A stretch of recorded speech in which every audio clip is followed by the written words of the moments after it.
শয়তান কেমন চাল খেলা খেলছে। শুধু শুধু তো শয়তান বলে নাই বাচ্চার বল নিয়ে কি খেলে, আমি তোদেরকে নিয়ে আর চেয়ে বেশি খেলি।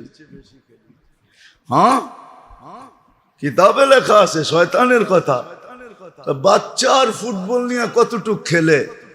ইন্নী আলাবুকুম বিকামা ইয়ালাবুস সিবিয়ান বিল কুরা, আমি তোমাদেরকে নিয়ে এরকম খেলি যেরকম বাচ্চা বল নিয়ে খেলে। তো আমি এর চেয়ে বেশি তোমাদেরকে নিয়ে খেলি। আসলে সে খেলছে, খেলার মতো খেলছে, চাবি মারার মতো মারছে। আমরা যতই মিঠা কথা বলি, যতই ভালো কথা বলি, হায় আফসোস দিলে কারো লাগে না। লাগলে তো একটা সমাজ তৈরি হইতো, কিছু লোক তৈরি হইতো, কিছু যুবক তৈরি হইতো, একটা পরিবেশ তো দেখতাম। কিছু লোকের চেহারা দেখলে তো মন ঠান্ডা হইতো। আল্লাহকে তো বলতে পারতাম যে কিছু করে আসতে পারি নাই, কিছু লোক তৈরি করে আসছি, দেখি এদের মাধ্যমে আমাদের কিছু মিলে কিনা।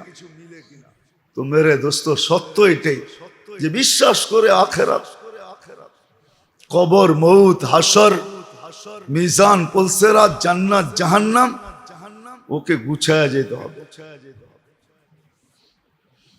আর গুছানোর জন্য আদর্শ মুহাম্মাদুর রাসূলুল্লাহ। প্রত্যেক ব্যক্তির জন্য ক্ষেত্র বিশেষ, পজিশন বিশেষ, পজিশন অনুযায়ী রাজার জন্য আদর্শ, প্রজার জন্য আদর্শ, ফকির থেকে ফকিরের জন্য আদর্শ, দুনিয়ার সবচেয়ে বড় ধনীর জন্য আদর্শ, আব্দুর রহমান ইবনে আউফের জন্য আদর্শ, আর আবু হুরায়রা রাদিয়াল্লাহু তাআলা আনহুমা যে দিনের পর দিন না খায়া পড়া থাকতেন, মানুষ মির্গি রোগ মনে করা যার গর্দান দাবাইতে থাকতো, যে ক্ষুধার তাড়নায় মাটিতে ছটফট করতেন, ওনার জন্য আদর্শ। আবার আব্দুর রহমান ইবনে আউফ যে দুনিয়ার থেকে বিদায় লগ্নে ৪৭ লক্ষ কোটি টাকা ক্যাশ রেখে গেছেন, ওনার জন্য আদর্শ। ওনার জন্য আদর্শ আব্বাস রাদিয়াল্লাহু তাআলা আনহুর মতো মানুষের জন্য আদর্শ। ইতিহাস বলে ওই জামানায় আরব ভূখণ্ডের ব্যাংক ছিল একটা, কয়টা? সেটা হলো আব্বাস ব্যাংক, আল আব্বাস।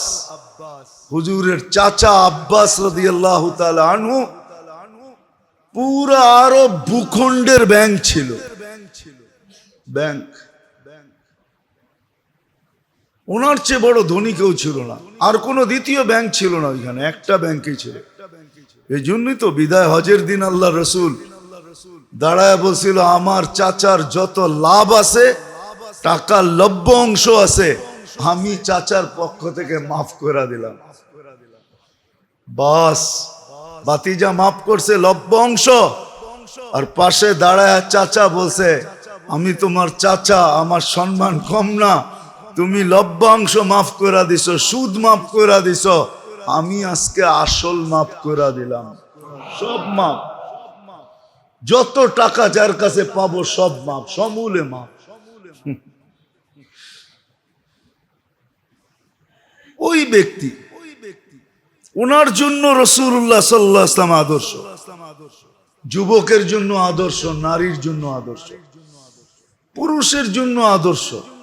বানান ওনাকে আদর্শ, আখেরাত গুছায়া যাবে। আপনিও জানবেন না আখেরাত গুছায়া গেল কি গেল না, কিন্তু হ্যাঁ, মৃত্যু লগ্নে জেনা ফেলবে যে আখেরাত গুছানো হয়ে গেছে। নাইলে এই ইন্তজাম কেন, এই অনুষ্ঠান কেন?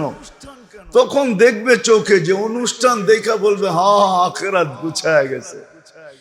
তখনই ফেরেশতা বলবে গুছায়া গেছে, পর কলেমা আমি উঠাই যান।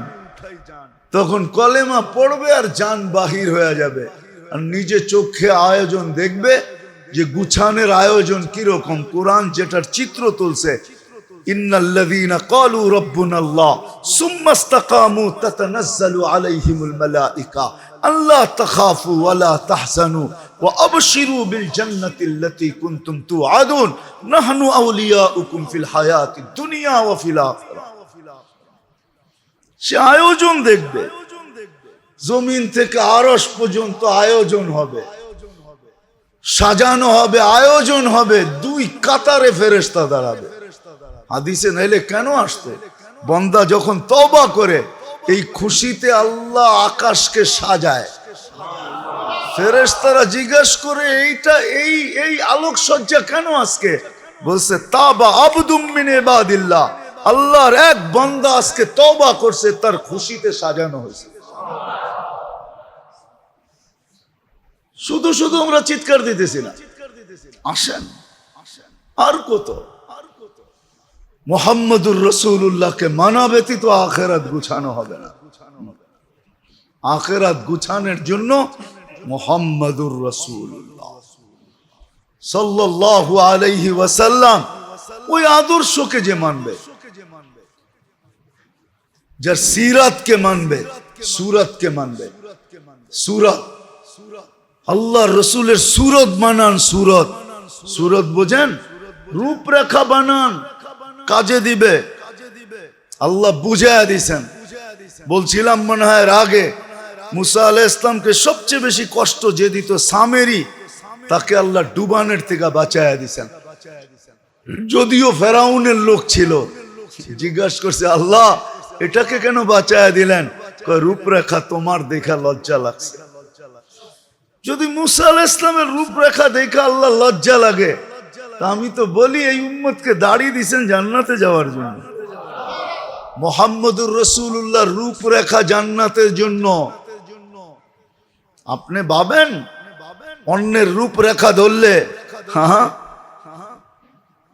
হায়, অন্যের রূপরেখা দেখা এইখানে কিছু একটা পাইতে পারেন, এটা আমি অস্বীকার করি না। এইখানে এইখানে এইখানে বোঝেন কি, দুনিয়াতে কিছু একটা পাইতে পারেন আমি মানি, এটার অস্বীকার করব না, কিন্তু ওইখানে কিচ্ছু পাওয়া যাবে না।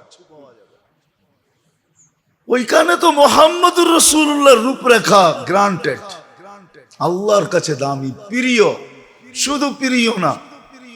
নাইলে এই কথা বলতেন না। উর্দু বুঝবেন কি বুঝবেন না জানি না, क्या वफा तूने मोहम्मद से तो हम तेरे हैं, ये दुनिया क्या चीज है, लौह कलम तेरे हैं। আল্লাহ বলতেছে क्या वफा तूने मोहम्मद से, আমার বন্ধুর রূপরেখায় সাজসজ্জায় যদি তুই সাজিত হস, তাইলে क्या वफा तूने मोहम्मद से तो हम तेरे हैं, আমরা তোমার হয়ে যাব। এই দুনিয়া কি জিনিস, লৌহ কলম তেরে হ্যাঁ, সমস্ত জগৎ তোর হাতে উঠায় দিয়া দিব। জান্নাত তো দিব দিব, সব জগৎ দিয়া দিব উঠায় তোকে। দুনিয়া কি জিনিস, তো মশার ডানার সমান দাম না আল্লাহর কাছে। তো আল্লাহ কসম খায়া বলছেন, লাউ কানাতিদ দুনিয়া ইনদাল্লাহি তাদিলু জানাহা বাউদা। আল্লাহর রাসূলের মাধ্যমে আল্লাহ জানায়া দিয়েছেন, মা সাকা কাফিরান শুরবাতা মা, কোন কাফেরকে এক ঘোট পানি পান করতে দিতাম না।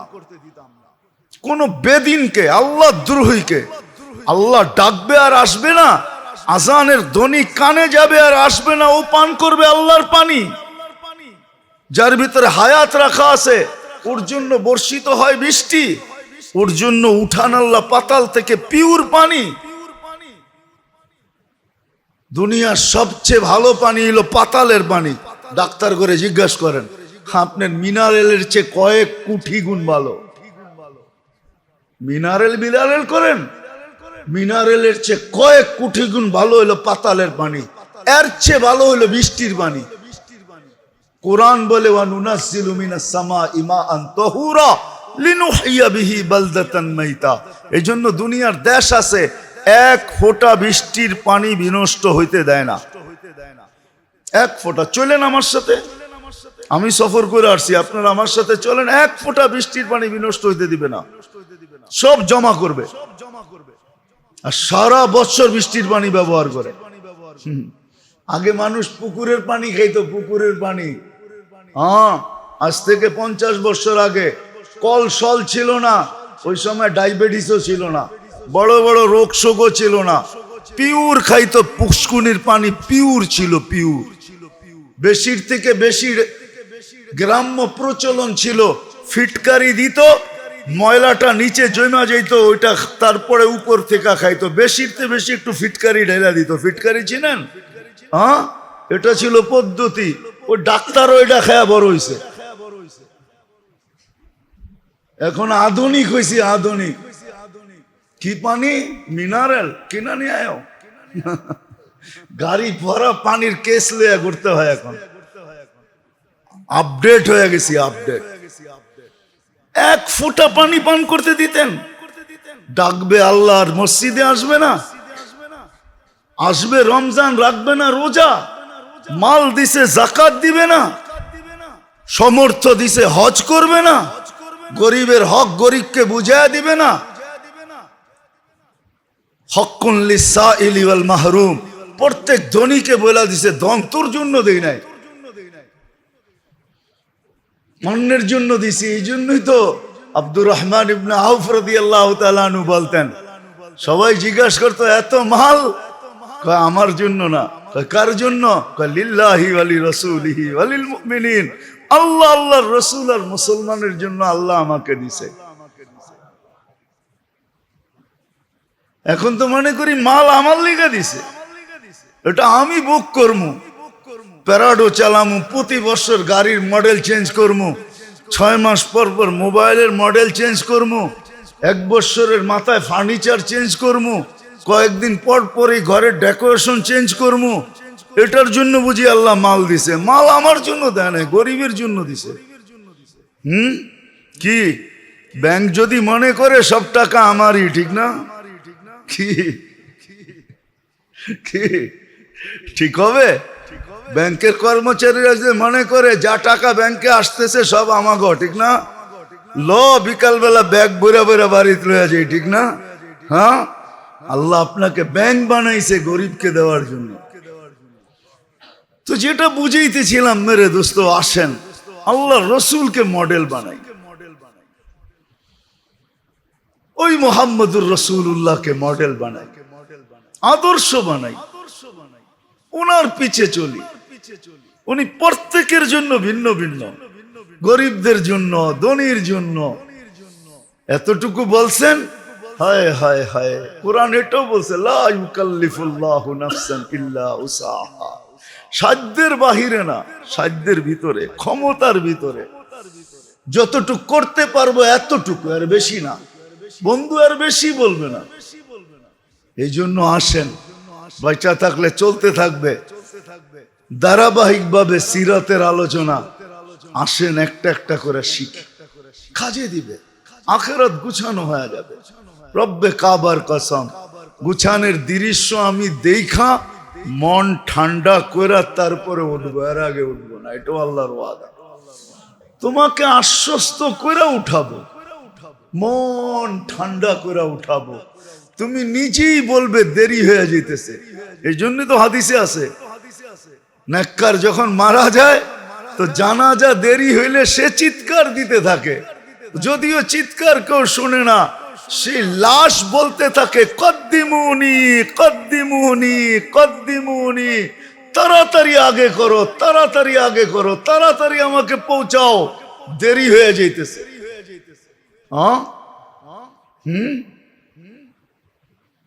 ওই যে উর্দুতে একটা আছে না, বললে আবার কি বলেন না জানি না, যখন বিয়ে হয়ে যায় তো স্বামী স্ত্রী দুইজনই বলতে থাকে, আর পাড়া প্রতিবেশী আত্মীয় স্বজন মুরব্বীরা বলতে থাকে, উঠো চলো প্যারে দুल्हा তেরে ইন্তজার হয়, ঘর মে তেরি বেগম সাহেব বহুত বেকারার হয়, চলো জলদি, অপেক্ষা করতেছে তোর, চল, বাইরে আড্ডা দেওয়ার সুযোগ আজকে নাই। তো লাশও বলে আমার তাড়াতাড়ি পাঠাও, কদ্দিমুনি কদ্দিমুনি কদ্দিমুনি। নইলে এটা কেন হইতো, কেন বলতো? লাশ বলবে। আর যদি খোদা না করুক, আল্লাহ না করুক, আল্লাহ না করুক, যদি উল্টা হয় তা আয়োজন দেখা চিৎকার দিতে থাকে, ওয়াইলাকুম ইলা আইনা তুকাদ্দিমুন। এই বদদোয়া এই পরিবার পরিজনের জন্য যথেষ্ট। বদদোয়া দিতে থাকে, তোদের বিনাশ হোক, তোরা ধ্বংস হ, আমাকে কোথায় নিয়ে যেতেছস? সামনের অবস্থা তো ভালো না, যাইতে দেরি, আমার উপরে আযাব ভাঙ্গা পড়তে দেরি করবে না। সত্য তো এটাই। এই জন্য আদর্শ মানি মুহাম্মাদুর রাসূলুল্লাহ সাল্লাল্লাহু আলাইহি ওয়াসাল্লাম আদর্শ। আল্লাহ আমাদেরকে আমল করার তৌফিক দান করেন।